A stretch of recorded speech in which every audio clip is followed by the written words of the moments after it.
Shalom, bien-aimés dans le Seigneur. Que le Seigneur Dieu vous bénisse. Merci beaucoup d'être là encore très nombreux pour nous écouter, nous suivre. Aujourd'hui encore, nous sommes venus devant vous.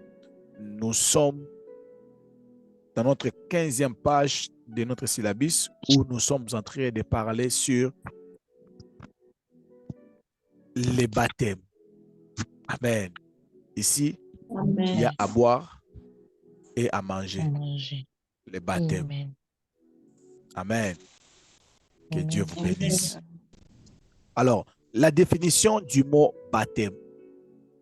Le mot baptême vient du mot grec. Le baptême vient du mot grec baptizo. Baptizo veut dire plonger, immerger, plonger, immerger ou submerger. C'est pourquoi le baptême doit consister à plonger dans l'eau. La définition du mot baptême veut dire baptizo. En grec, baptême, c'est baptizo, qui veut dire plonger dans. OK? Le mot baptême veut dire plonger dans. D'autres personnes disent plonger dans l'eau. Non, ce n'est pas plonger dans l'eau, mais c'est plonger dans. OK? Donc, le baptême nécessite que tu sois plongé dans l'eau. Alors, il y a plusieurs sortes de baptêmes. Mais chaque baptême a une importance particulière. Dans la Bible, il y a plusieurs sortes de baptêmes. Mais chaque baptême a une signification particulière. Exemple, vous allez voir les baptêmes effectués par Jean-Baptiste. C'était un baptême de repentance pour les Juifs qui devaient confesser leurs péchés afin de recevoir les sauveurs. Donc, quand tu entends parler de baptême de Jean-Baptiste, c'est un baptême qui était dirigé seulement pour les Juifs. Parce que Dieu avait donné cette recommandation pour que les Juifs puissent confesser leurs péchés pour recevoir Jésus qui devait venir. Matthieu chapitre 3, les versets 1 à 3. Quelqu'un a vu, il peut nous lire.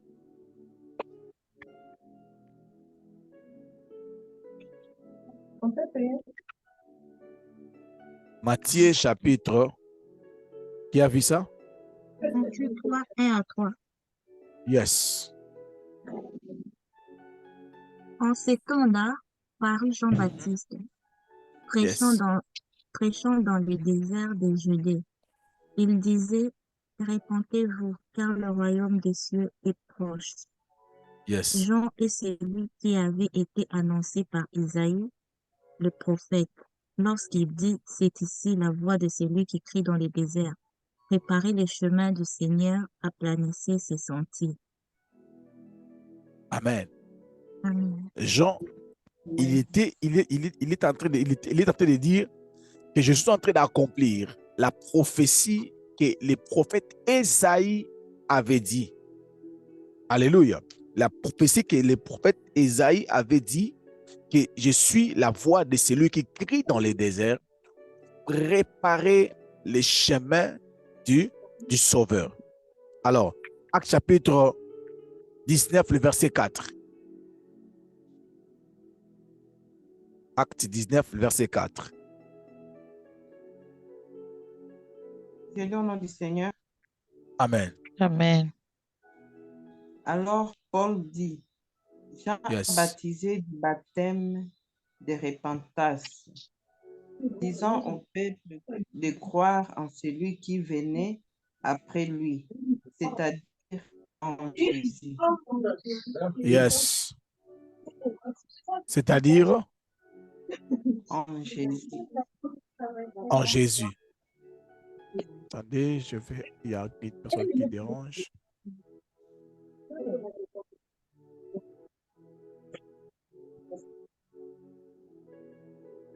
Ok.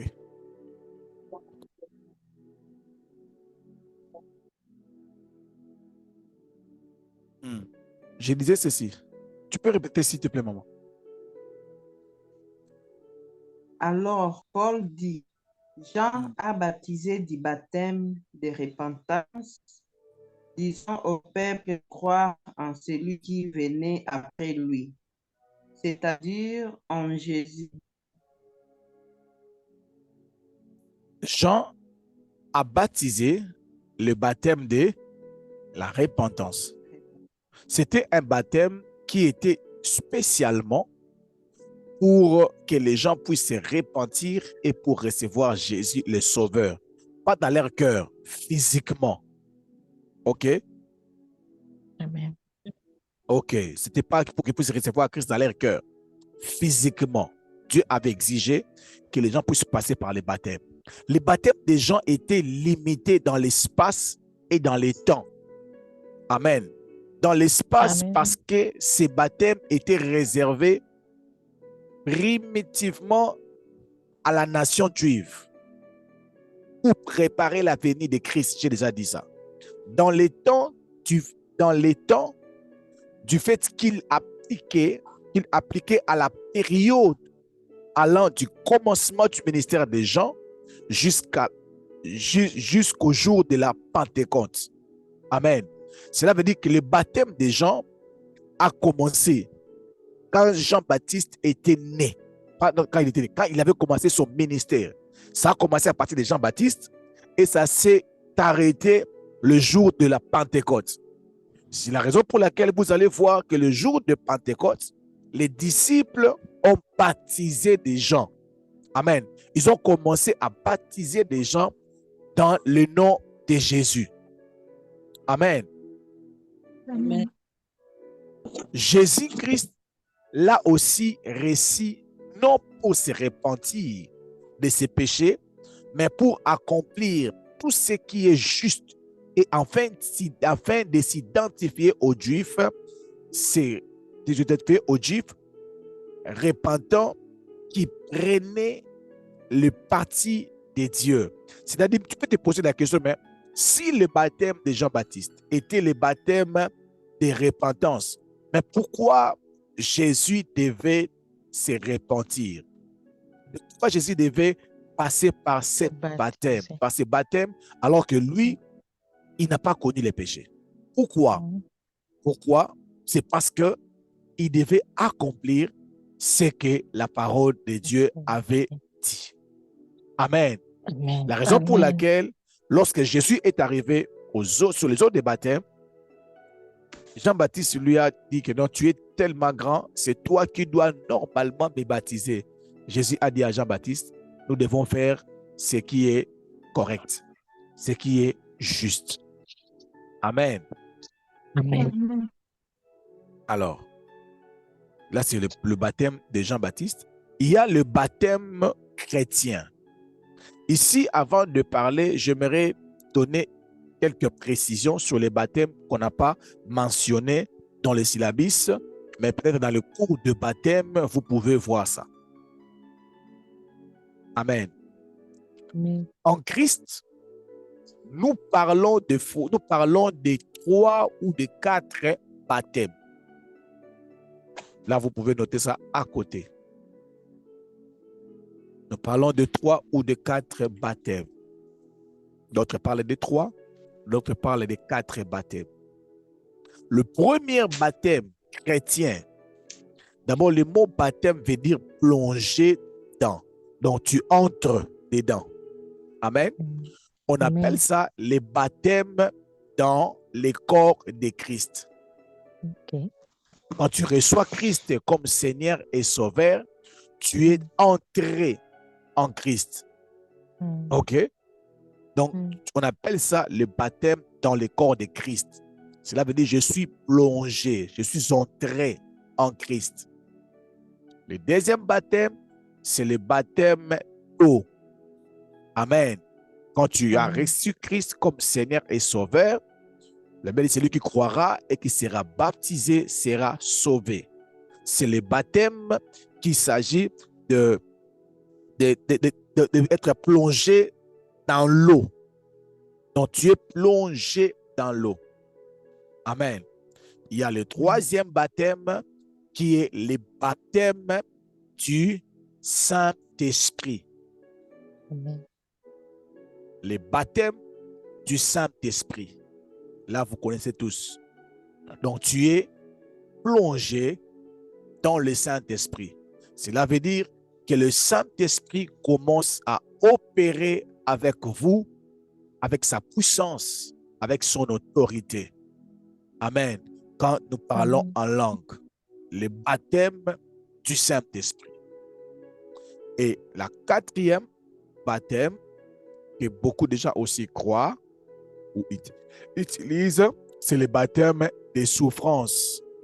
C'est ce qu'on appelle le brisement. Tu passes par le brisement où le Seigneur brise ton caractère. Le quatrième baptême que d'autres utilisent ou disent, le baptême des souffrances, où un chrétien est appelé à passer par les brisements, que son corps soit crucifié, que son corps, l'ego soit crucifié. Donc, dans les cours des baptêmes, vous pouvez voir ces 3 ou ces 4 sortes de baptêmes. Amen. Mais vous devez vraiment comprendre que les baptêmes, les mots baptême veut dire tu dois être plongé dans. Amen. Amen. Alors, l'importance du baptême chrétien. Vous devez savoir pourquoi les baptêmes chrétiens. Pourquoi? Le baptême chrétien, d'abord, c'est lui qui doit recevoir. Celui qui doit, c'est lui qui doit recevoir tout disciple de Jésus-Christ. Amen. C'est-à-dire, le baptême chrétien, c'est le baptême que tout disciple de Jésus-Christ doit recevoir. Amen. Au sujet desquels nous parlons souvent pendant les enseignements. Amen. C'est-à-dire quoi? Le baptême chrétien, c'est le baptême que tous les chrétiens, tous ceux qui s'appellent disciples de Christ, ils doivent recevoir ce baptême. Alors, quelle est son importance? 1. Le baptême, c'est un acte d'obéissance. Amen. Et un saut d'accomplissement de la justice de Dieu pour ceux qui l'ont connu par la foi. Matthieu chapitre 28, le verset 19. Quelqu'un peut nous aider à lire?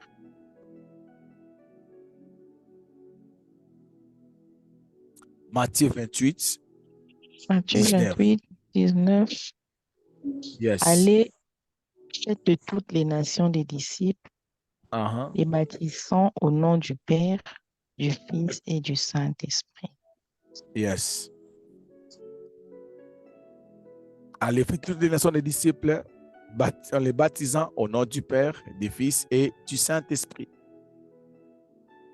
Deuxièmement, le baptême, c'est le témoignage biblique de notre foi en Jésus-Christ. Matthieu chapitre 10, le verset 32. Quelqu'un peut nous lire. Matthieu chapitre 10, le verset 32.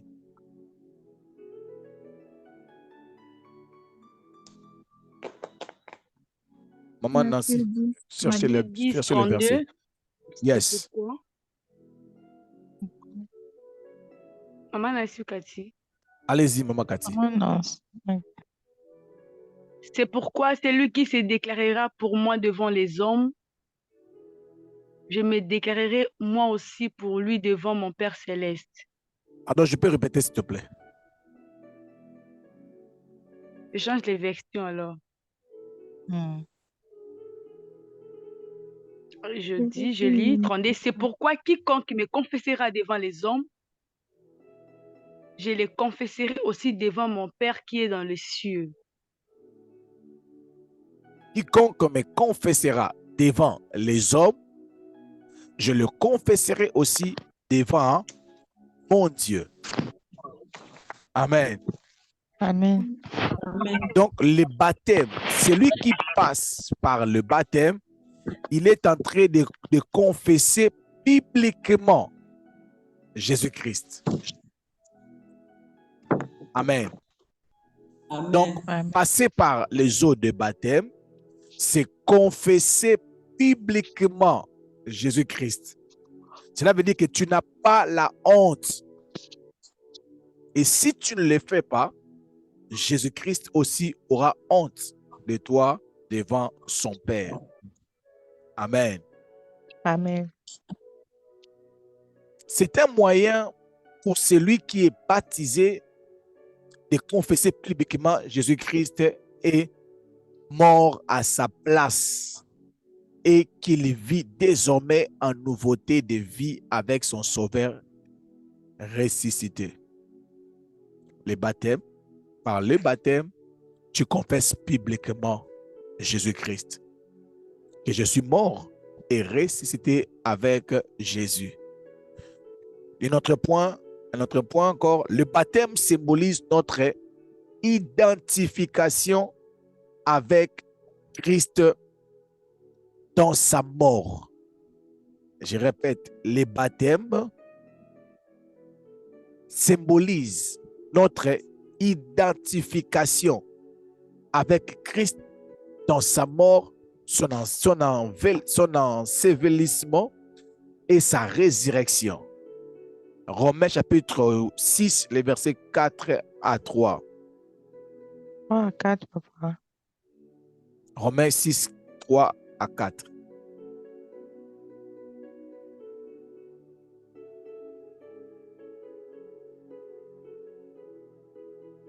Il y a beaucoup de gens pour que j'attends longtemps pour qu'on puisse lire. Ignorez-vous que tous qui avons été baptisés en Jésus. Sorry, papa. Romains 6, verset 3 à 4. Ignorez-vous que nous tous qui avons été baptisés en Jésus-Christ, c'est en sa mort que nous avons été baptisés. Nous avons donc été ensevelis avec lui par le baptême en sa mort, afin que, comme Christ est ressuscité des morts par la gloire du Père, de même nous aussi, nous marchions en nouveauté de vie. Nouveauté de vie, yes. Donc, si je dois expliquer, je dirais la même chose. Donc, j'ai dit ceci. Les baptêmes, quand quelqu'un passe par les eaux de baptême, cela veut dire il est enseveli avec Jésus. Il est mort avec Jésus et il est ressuscité avec Jésus. Tu vois l'image de la tombe de Jésus. Comme Jésus était entré dans la tombe pendant 3 jours, après il est ressuscité. Toi, tu le fais au travers le baptême. Au travers le baptême, quand tu entres dans l'eau de baptême là, ce n'est pas pour être lavé du péché, non. C'est pour confesser publiquement que je suis mort avec Jésus. Je n'existe plus et je suis ressuscité avec Jésus.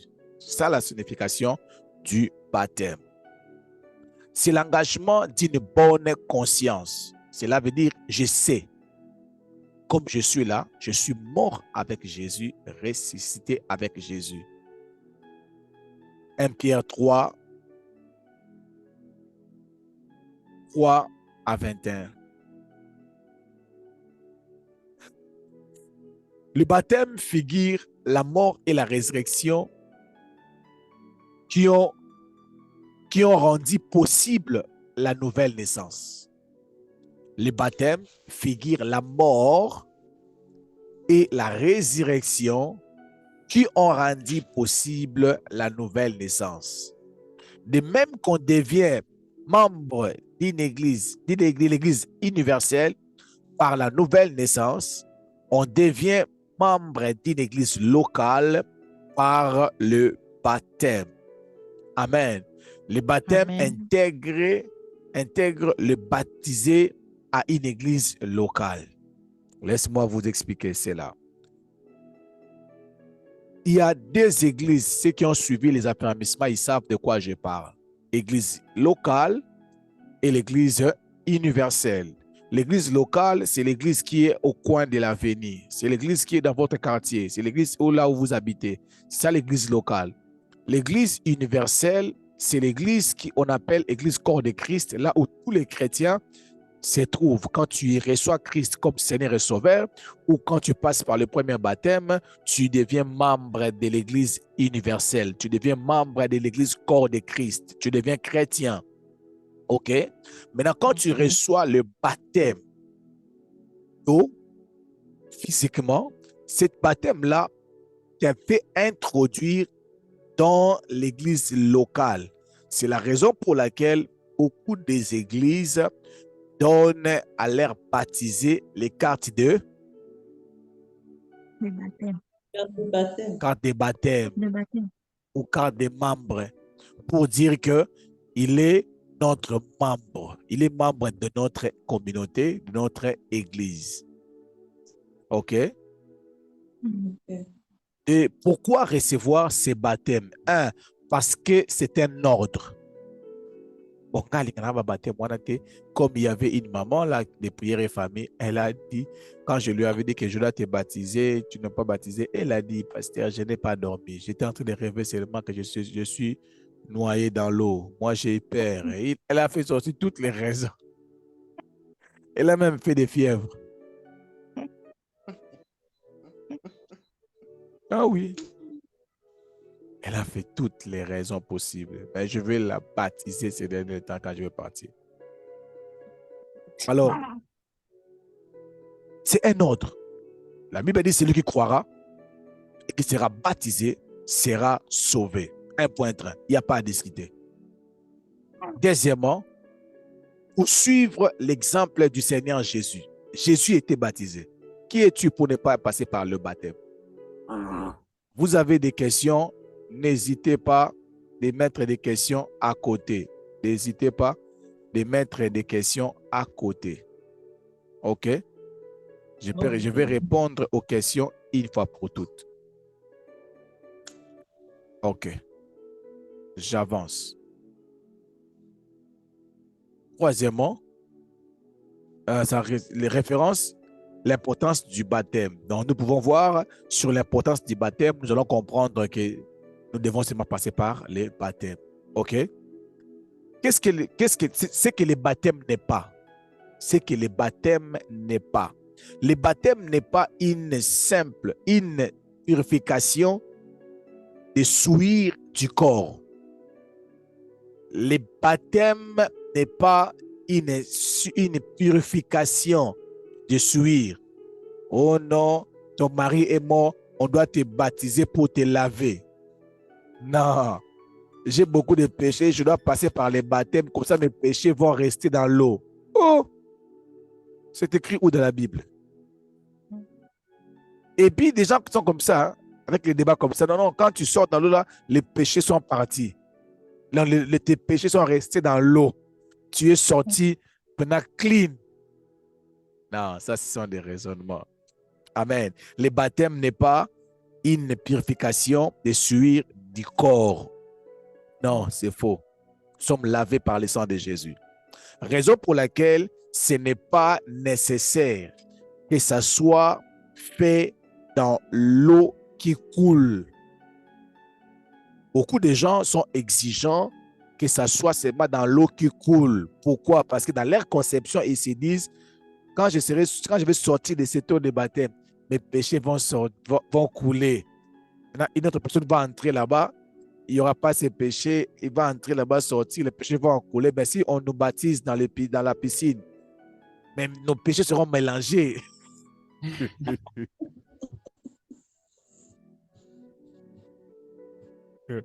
Amen. Amen. Donc, il faut enlever cette conception. Le baptême n'est pas un moyen de salut. Le baptême n'est pas un moyen de salut. Le baptême n'est pas un moyen de salut et ne sauve pas. Le baptême ne sauve pas. Je répète, le baptême ne sauve pas. C'est la foi en Jésus-Christ qui sauve. Ça passe ou ça casse? Ça passe. Si ça casse, écrivez la question à côté. Maman, baby, ne doutez pas, ne regardez pas comme ça. Mais je vous dis seulement que les baptêmes ne sauvent pas. Parce que dans ta tête, c'est passé ici. Celui qui croira sera baptisé, sera sauvé. C'est passé comme ça. Brrr. Mais je peux lire ça. On a... Allez-y. Ma question est celle-ci. Est-ce que le fait d'être baptisé, automatiquement, ça fait de la personne et automatiquement, ça fait que la personne aussi accepte Christ comme Seigneur ou Sauveur, ou bien c'est deux choses différentes. La personne doit d'abord accepter Christ comme Seigneur et Sauveur et puis être baptisée, ou bien quand la personne est baptisée, automatiquement, il accepte Christ. En tout cas, ce n'est pas automatiquement. La personne doit d'abord, celui qui croira, on a dit ça en première, celui qui croira et qui sera baptisé sera sauvé. Il faut d'abord croire. Si tu n'as pas accepté Christ, mais tu passes par l'eau de baptême, tu es parti prendre le bain. Tu es parti nager, mais tu n'es pas baptisé. Tu as nagé, mais tu n'es pas baptisé. Yes. Les questions après, laissez-moi terminer. Disent que quand je suis baptisé automatiquement, rassurez-moi,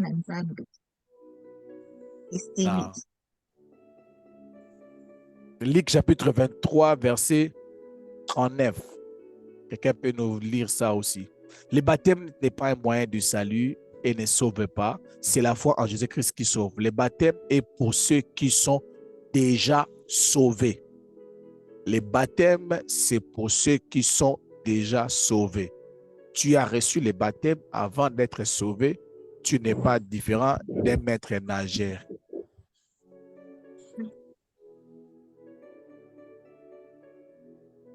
Luc 23,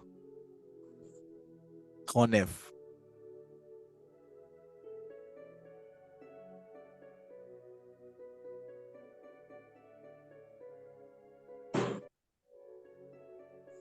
Que l'ordre du Seigneur. Yes. 39. L'un de mes malfaiteurs crucifié l'injuriait, disant: N'est-il pas le Christ? Sauve toi-même, toi-même et sauve-nous. Mais l'autre le reprenait et disait: Ne crains-tu pas Dieu, toi qui subis la même condamnation? Pour nous, c'est justice, car nous recevons ce qu'on mérite, nos crimes, mais celui-ci n'a rien fait de mal. Et il dit à Jésus: Souviens-toi de moi quand viendra dans ton règne. Jésus lui répondit: Je te le dis en vérité, aujourd'hui tu seras avec moi dans les paradis. C'est la parole. Aujourd'hui, tu seras avec moi dans les paradis. Est-ce que cet homme avait reçu le baptême? Non. Il n'a pas aussi reçu Christ comme Seigneur et Sauveur. Maintenant, il a accepté. Il a reçu la grâce. Il a fait une prière. Ouais. Parce que recevoir Christ, ce n'est pas seulement Seigneur Jésus, je te reçois dans mon cœur. Il a fait une prière. Il a dit à Jésus: quand tu reviendras, souviens-toi de moi. Il a reconnu ses péchés. Amen. Il a reconnu ses péchés. Il a dit à Jésus: quand tu reviendras, souviens-toi de moi. Jésus a regardé. Il a dit: aujourd'hui, tu seras au paradis. Sans passer par l'eau de baptême. Donc, quelqu'un peut aussi être sauvé sans passer par l'eau de baptême. Oui, comme le cas de cette personne. Chacun a sa grâce. Oui. Maintenant, pour cette personne, c'était normal. Pourquoi? Parce que il n'a pas eu le temps de passer par les baptêmes. OK? Il n'a pas eu ce temps-là. Donnez-moi 2 minutes.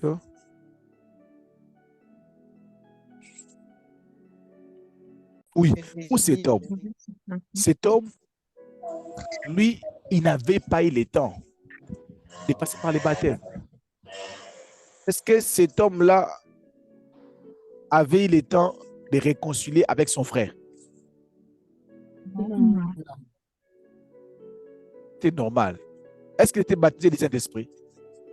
Non. Est-ce qu'il avait donné son offrande? Non.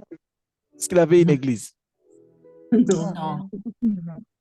Il n'avait pas eu tous ces temps-là. Donc, c'était normal pour lui de ne pas passer par les baptêmes. Mais toi, ça fait presque 8 ans. C'est quand même beaucoup. C'est quand même beaucoup. Tu n'as pas d'excuses. Oh non, voyez les voleurs là. Les voleurs là, c'était normal. Lui, c'était le même jour, il devait mourir. Donc, toi, 8 ans. Ah, maman.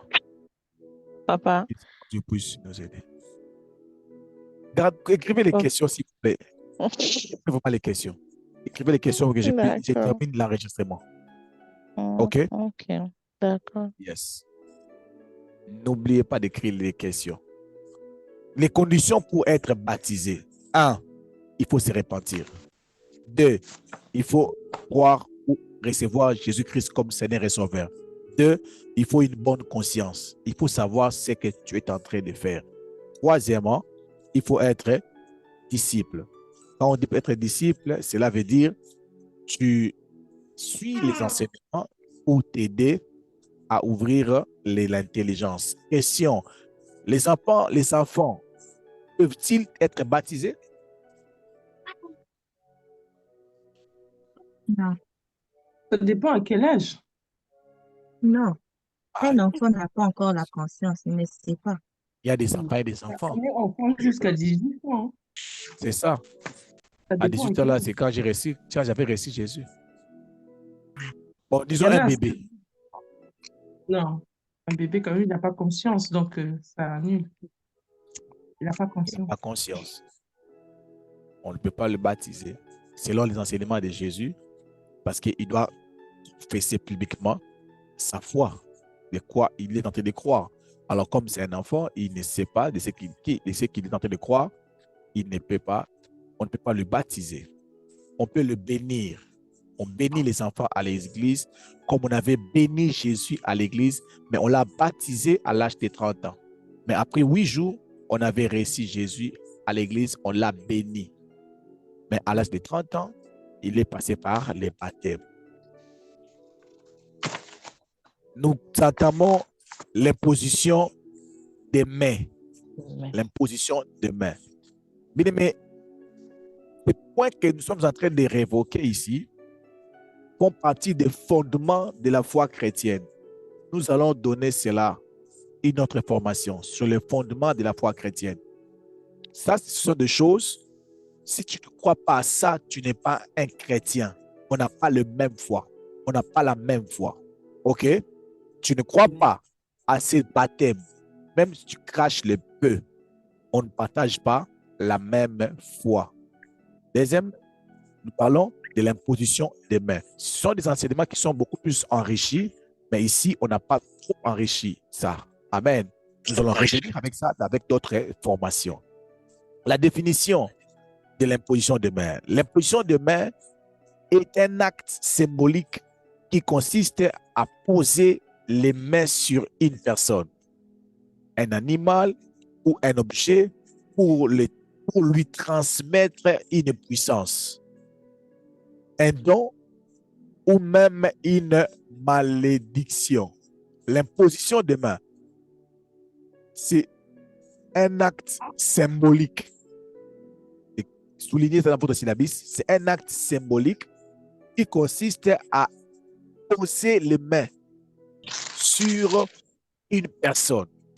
Un acte symbolique qui consiste à poser les mains sur une personne, ou tu peux poser les mains sur une chose, toucher la télé, toucher le mur, toucher. Pas de contact entre la main et quelque chose ou une personne pour transmettre. C'est une voie de transmission. L'imposition de main est aussi une voie de transmission. Pourquoi l'imposition de main? L'imposition de main, ça peut se faire pour plusieurs raisons.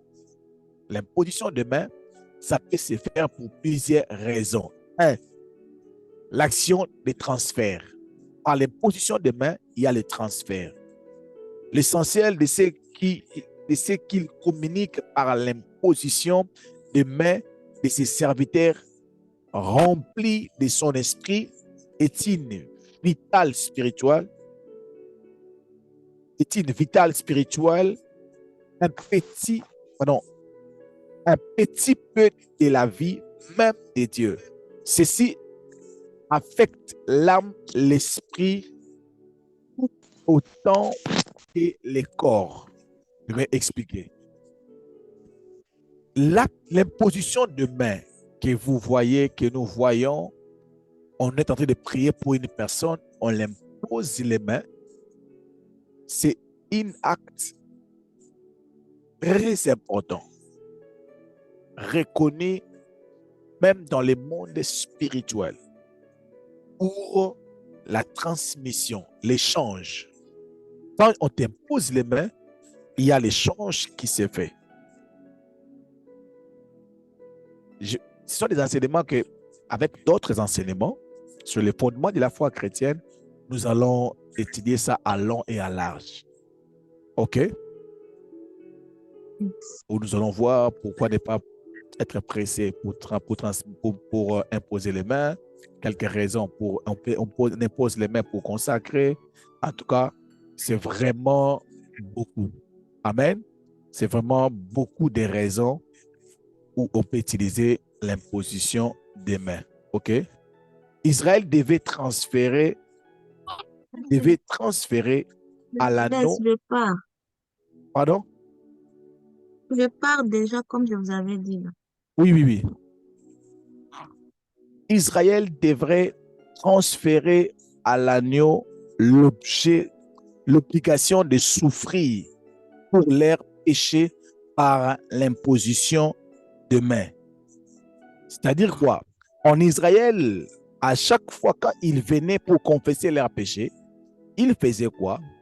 Ils posaient leurs mains sur l'agneau. Quand des gens avaient des problèmes, avaient des souffrances, ils voulaient la purification, confesser ses péchés, il y avait des problèmes, ils avaient l'habitude d'apporter l'agneau, de mettre leurs mains sur l'agneau, parler, amen, pour transférer ces problèmes sur cet agneau-là. Vous voyez un peu comme Jésus avait fait, il avait transféré les démons dans la vie des puceaux qui étaient là à côté. C'est comme ça que les enfants d'Israël avaient comme coutume de le faire. Amen. Ça, c'était dans l'Ancien Testament. Alors, dans le Nouveau Testament, l'imposition de main, le ministère de la guérison, l'imposition de main est ici une communication surnaturelle de Dieu qui apporte la guérison. Donc, dans le Nouveau Testament, l'imposition de main a été recommandée, pour apporter la guérison. La Bible dit, vous imposerez les mains aux malades et les malades seront guéris. Amen. Deuxièmement, dans le Nouveau Testament, l'imposition de main est un signe des prodiges. Amen. Donner des signes, et des prodiges par l'imposition des mains. Actes chapitre 5, le verset 12. Troisièmement, communiquer les baptêmes du Saint-Esprit. Par l'imposition de main, on peut prier pour toi, on te pose les mains, directement, tu reçois les baptêmes du Saint-Esprit. OK? Quatrièmement, pour communiquer les dons spirituels. Les baptêmes, l'imposition de main, l'imposition de main peut te permettre de recevoir les dons spirituels. C'est-à-dire, on peut prier pour toi et directement, tu reçois les dons de prophétiser et tu commences à prophétiser. On peut prier pour toi directement, tu commences à avoir des visions. Amen. Donc, les choses peuvent être communiquées par l'imposition des mains. Il y a les versets qui nous sont donnés là-dessus. L'identification de notre deuxième point de pourquoi l'imposition de main. Premièrement, c'est l'action de transférer. On transfère la bénédiction, on transfère les dons, on transfère la puissance, on transfère la guérison, on transfère les prodiges, les miracles. Et puis deuxièmement, c'est pour l'identification.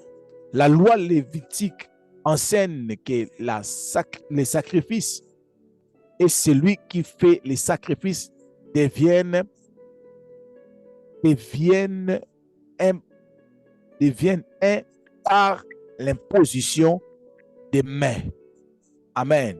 C'est-à-dire, la loi lévite nous était en train d'enseigner que la personne qui était en train de faire le sacrifice, il était en train de s'identifier par les sacrifices qu'il était en train de faire. Amen. Or, l'imposition des mains peut apporter une identification avec les péchés des autres.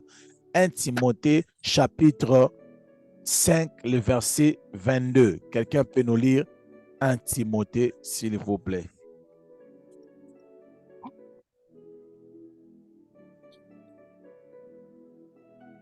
Un Timothée, nous allons lire, comme on a dit Timothée, on peut lire ça.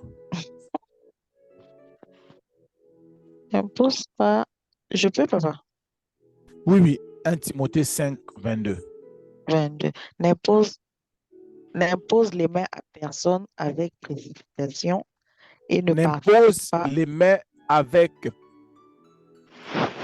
Répétez, s'il vous plaît. À personne. N'impose les mains à personne avec précipitation. N'impose les mains à personne avec précipitation. Et ne participe pas au péché d'autrui. Toi-même, conserve-toi pur.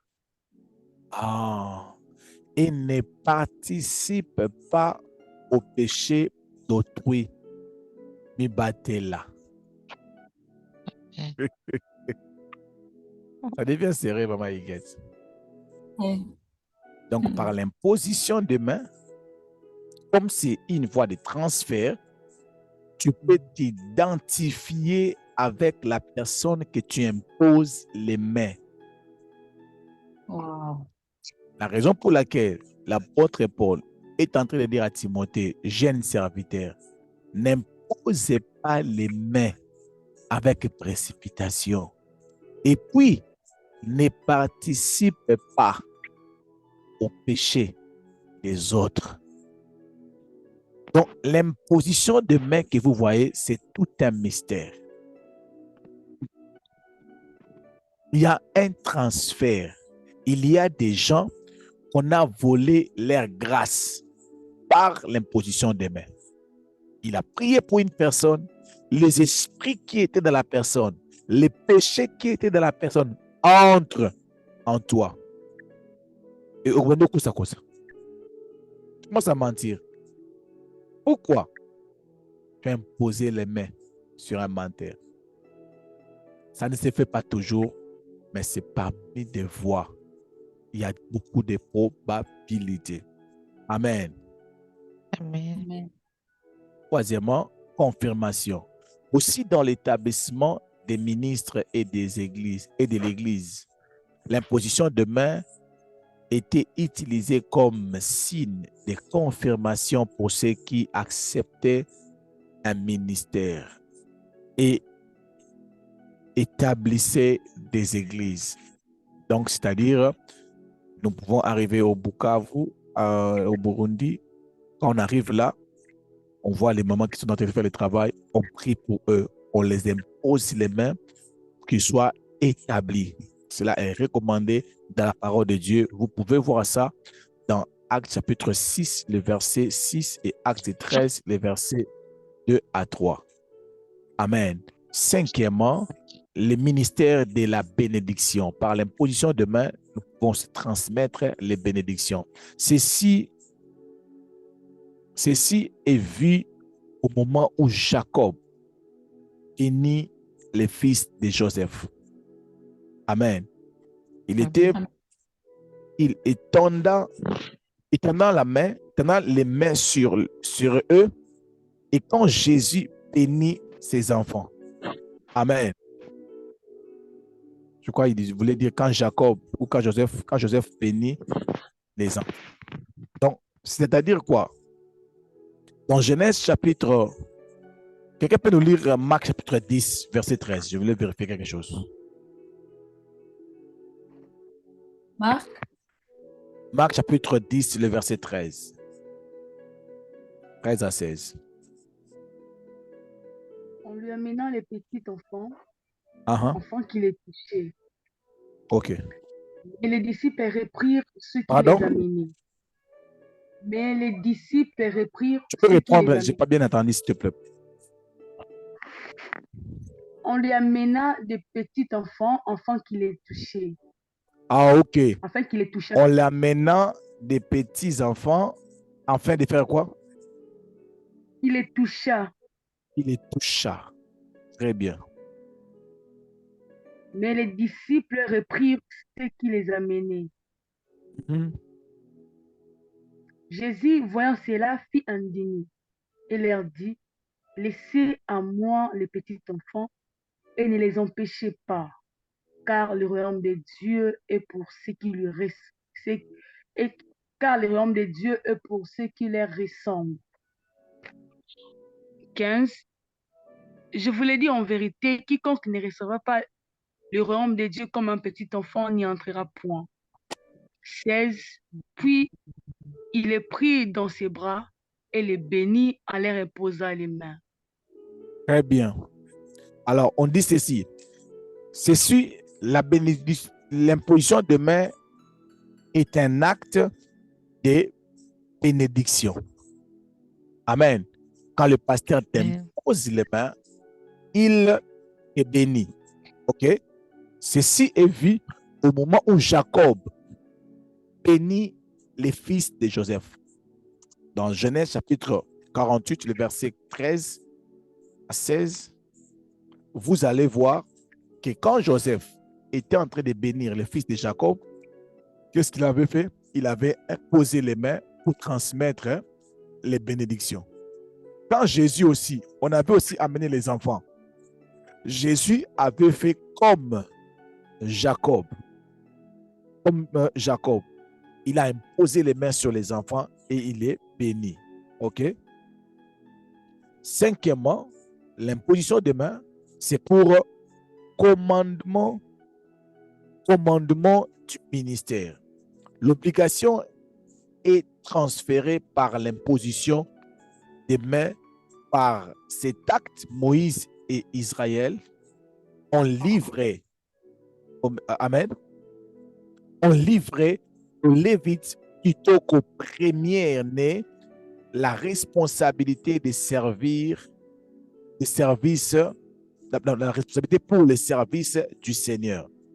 Donc, quelqu'un peut nous aider à prendre Nombre chapitre 8, les versets 10 à 11. Nombre chapitre 8, les versets 10 à 11. Quelqu'un peut nous aider à prendre Nombre chapitre 8 à 9 et puis je vais lire expliquer. Nombre 8. Nombre 8, 10 à 11. Je lis au nom de Jésus. Amen. Verset 10. Tu feras approcher les Lévites devant l'Éternel, et les enfants d'Israël poseront leurs mains sur les Lévites. 11. Aaron fera tourner de côté et de l'autre les Lévites devant l'Éternel comme une offrande de la part des enfants d'Israël. Ils seront consacrés au service de l'Éternel. 12. Yes. Les Lévites poseront leurs mains. Même là, c'est bon. Même là, c'est bon. La Bible dit ceci. Tu feras approcher les Lévites devant l'Éternel et les enfants d'Israël poseront leurs mains sur les Lévites. Alléluia. Ici, Dieu est en train de recommander à Moïse d'établir les Lévites service de l'Éternel, mais il a recommandé qu'on puisse leur imposer les mains. OK? Donc, quand peut-être dans ton église, ou dans le ministère prière et famille, ou dans ce que tu fais, on te donne un travail spirituel, une responsabilité à l'église, la Bible recommande de prier avec l'imposition de main. Très important. Un enfant de Dieu ne peut pas se laisser imposer les mains par n'importe qui. Je répète, un enfant de Dieu ne peut pas se laisser imposer les mains par n'importe qui. Amen. Amen. Si ce n'est la personne dont il connaît la foi, si ce n'est la personne dont tu connais la foi. Amen. Et imposition de main ne se fait pas seulement sur la tête. Amen. Elle peut se faire également sur d'autres parties du corps, selon la recommandation du Saint-Esprit. Amen. Amen. Et la pudeur. Ça, il faudrait que vous puissiez souligner. Selon la recommandation du Saint-Esprit et la pudeur. Amen. Oh non, pasteur, j'ai vraiment mal là-bas. Pasteur, il faut me toucher ça, m'a touché comme la Bible dit là. Toucher quoi? Soit au nom de Jésus. J'ai dit, il n'y a pas de toucher, reçois au nom de Jésus. Et tu es guéri. Amen. Il faut imposer les mains selon la direction de cet esprit et la pudeur. L'imposition de main, ce n'est pas seulement par la tête. Beaucoup de chrétiens disent, moi, je n'aime pas donner ma tête à n'importe qui. On peut t'imposer les mains même ici, même au genou. C'est seulement ici qu'on dépose la main. C'est ce point de contact. Amen. Amen. Amen. Et l'inférieur est toujours béni par les supérieurs, sauf si ce n'est l'appréciation de ces derniers. Donc, l'inférieur ne peut pas imposer les mains sur son supérieur. Hébreux chapitre 7, le verset 7. Lis-moi ce passage. Nous sommes arrivés à la fin de cette partie. Moi, ce passage. Hébreux 7, 7.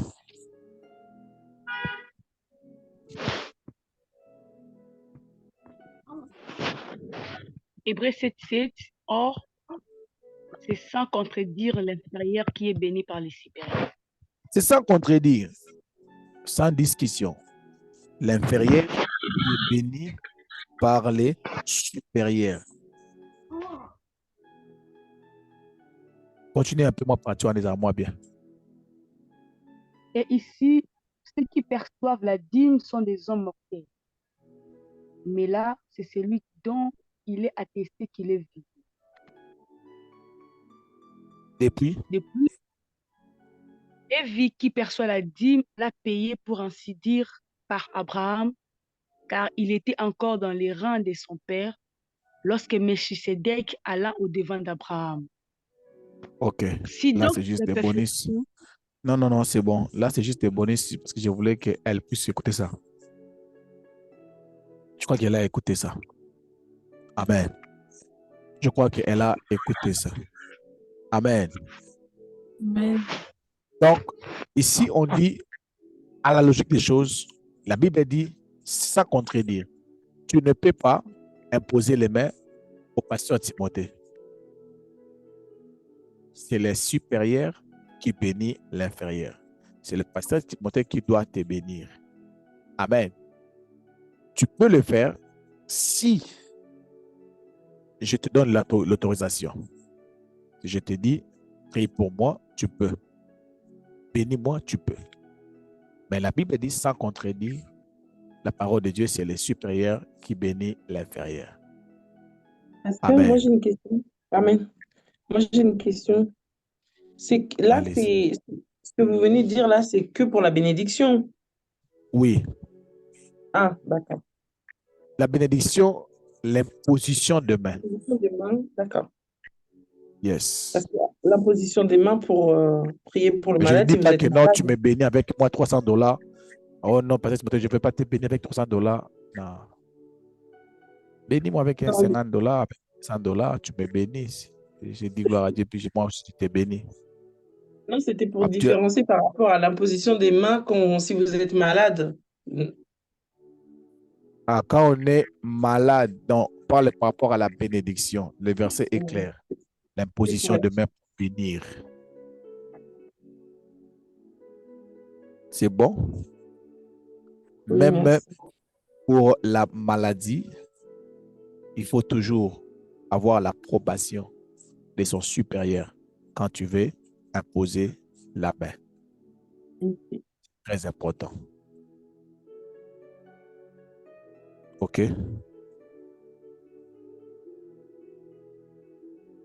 Alors, je vais mettre une pause. Je crois qu'on peut s'arrêter ici pour recevoir des questions pour que je puisse vous éclairer par rapport aux questions. Je peux entamer. Attendez, je vais voir ce qu'il nous reste. Il nous reste combien de pages? 1, 2, 3, 4. Non, il y en a. Il y en a. On va, je crois, finir la semaine prochaine.